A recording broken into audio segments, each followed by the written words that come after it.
Well, after more than 3 years of war in Ukraine, simple cultural pleasures like seeing a comedy show or going to the theatre have become moments of refuge and also acts of resistance for the people of Kiev.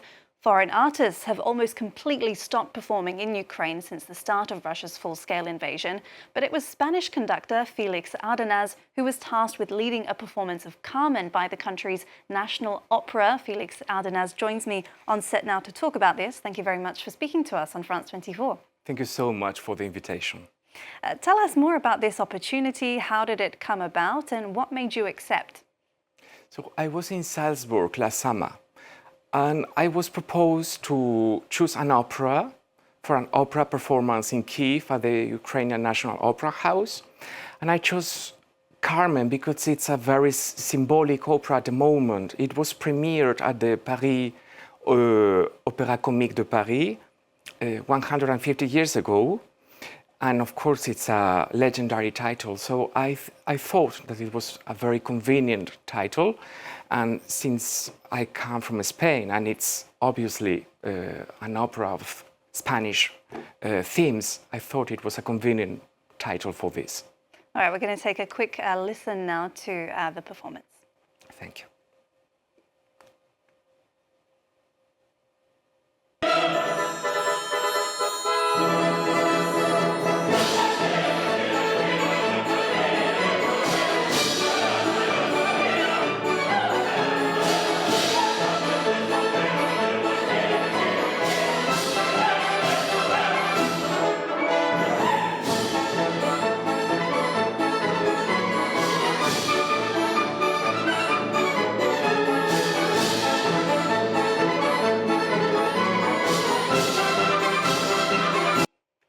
Very moving music there. We can see that the venue was packed, wasn't it?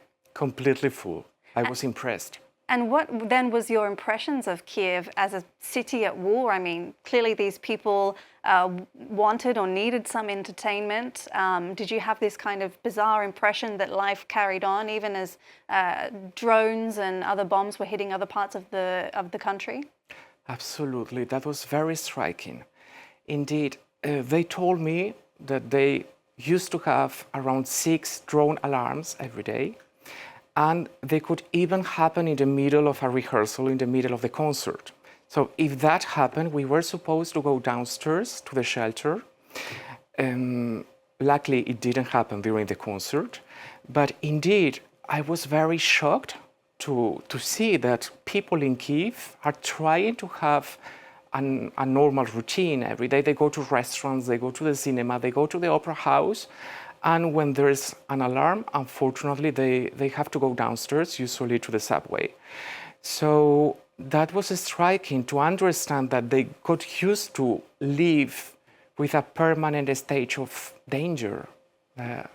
So what does that mean then for artists? I mean, what about some of the musicians that you worked with? What's their impressions of the war and how do they feel about their careers going forward? So obviously it's very difficult for an Ukrainian musician at the moment, but most of them decided to leave the country. But for me, those Ukrainian musicians that decided to stay in Ukraine in order to support the Ukrainian culture are real heroes. I have a deep admiration for them. And it was undoubtedly the most emotional, moving experience I had in my musical life. I can say they are all incredible artists, but also very gifted human beings. And I feel very fortunate to have been the opportunity to conduct this opera with such great artists and people. Because you have very extensive experience with working with people all over the world, in Europe, but not only. So what was it that really stood out to you about working in Ukraine? So I would say their personal involvement with each note during the rehearsals and concerts. Because, you know, sometimes when musicians perform in an opera house, they can do the same title for 20, 30 times. And at this specific moment, we all knew that we were only able to perform one single production, one single day of Carmen. and they were deeply involved in every note with all their soul, and that was very moving. And I would say the same for the orchestral musicians and the singers. They were completely into it, performing with their souls, and that was magical, I must say.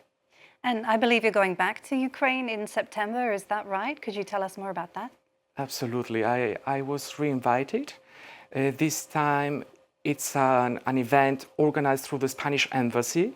So most likely will be a concert dedicated to Manuel de Falla, the Spanish composer. And yes, I'm extremely happy to come back. I cannot wait to come back.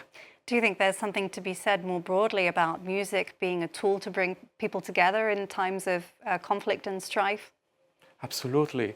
I think in general art, it should be a link between cultures, and especially music, because it's a universal language, isn't it? And when you go to a country like Ukraine, where some of the orchestral musicians don't speak English, nor Italian, nor French, they speak Ukrainian and Russian, you understand that music is a universal language. Because yes, moving your arms and expressing with your gesture and your attitude the musical ideas, they are understood by the musicians. So I think this is a proof of the magical power of music is that it's understood by all cultures, and we can all be moved by masterpieces. All right, Félix Ardanaz, thank you very much for talking to us on France 24. We appreciate it. It was a great pleasure. Thank you so much.